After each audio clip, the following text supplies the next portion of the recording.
College और university में पढ़ने वाले लाखों छात्रों के लिए बड़ा बदलाव हुआ है। यूजीसी ने अपने एंटी डिस्क्रिमिनेशन रूल्स को अपडेट कर दिया है। अब इन रूल्स में सिर्फ एससी, एसटी ही नहीं बल्कि ओबीसी स्टूडेंट्स को भी प्रोटेक्शन दी गई है। लेकिन इसी बदलाव को लेकर देश के कई हिस्सों में कंट्रोवर्सी और प्रोटेस्ट भी शुरू हो गए हैं। इससे पहले के नियमों में क्या था, चलिए समझते हैं। यूजीसी ने साल 2012 में एंटी डिस्क्रिमिनेशन रूल्स बनाए थे। इनका मकसद था एससी और एसटी छात्रों को कॉलेज और यूनिवर्सिटी में होने वाले भेदभाव से बचाना। लेकिन बीते कुछ सालों में कास्ट बेस्ड डिस्क्रिमिनेशन की कंप्लेंट्स बढ़ी और कोर्ट ने भी यूजीसी से कहा कि सिस्टम को और मजबूत किया जाए। 2026 के नए रूल्स में सबसे बड़ा बदलाव ये है कि अब ओबीसी स्टूडेंट्स को भी ऑफिशियली प्रोटेक्शन दी गई। मतलब अगर किसी कॉलेज या यूनिवर्सिटी में ओबीसी, एससी या एसटी स्टूडेंट के साथ डिस्क्रिमिनेशन होता है तो वो लीगली कंप्लेन कर सकता है और इंस्टीट्यूशन पर एक्शन भी लिया जा सकता है। नए रूल्स में डिस्क्रिमिनेशन की डेफिनेशन भी बढ़ा दी गई है। अब डिस्क्रिमिनेशन सिर्फ कास्ट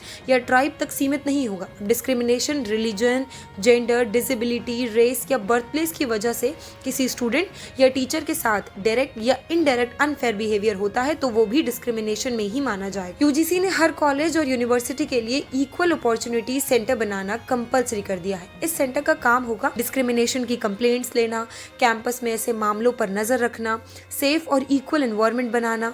इसके साथ ही एक इक्विटी कमेटी भी बनेगी जिसमें एससी, एसटी, ओबीसी, वुमेन और पर्सन्स विद डिसेबिलिटीज के रिप्रेजेंटेटिव्स होंगे ताकि फैसले बैलेंस्ड हो। रूल्स ये भी कहते हैं कि सिर्फ सेंटर बनाना काफी नहीं होगा। हर यूनिवर्सिटी को प्रॉपर कंप्लेंट सिस्टम बनाना होगा, कंप्लेंट्स रिकॉर्ड करनी होंगी, उन पर एक्शन लेना होगा और रेगुलर रिपोर्ट्स यूजीसी को भेजनी होंगी। अब वाइस चांसलर और प्रिंसिपल पर्सनली रिस्पॉन्सिबल होंगे कि रूल्स फॉलो हो रहे हैं या नहीं। ये गाइडलाइन सिर्फ एडवाइस नहीं है, ये लीगली एनफोर्स हो सकती है। अगर कोई कॉलेज रूल्स नहीं मानता तो नए कोर्सेज का अप्रूवल रुक सकता है, यूजीसी की फंडिंग बंद हो सकती है, यहाँ तक कि कॉलेज या यूनिवर्सिटी की रिकॉग्निशन भी खत्म हो सकती है।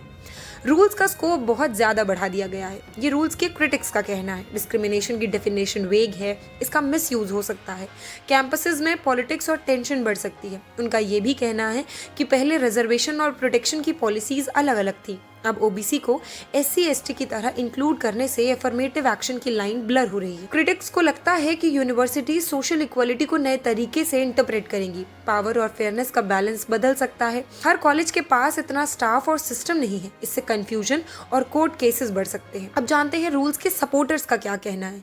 कॉलेजेस में डिस्क्रिमिनेशन कोई नई समस्या नहीं है, सिर्फ एडवाइस देने से कुछ नहीं बदला।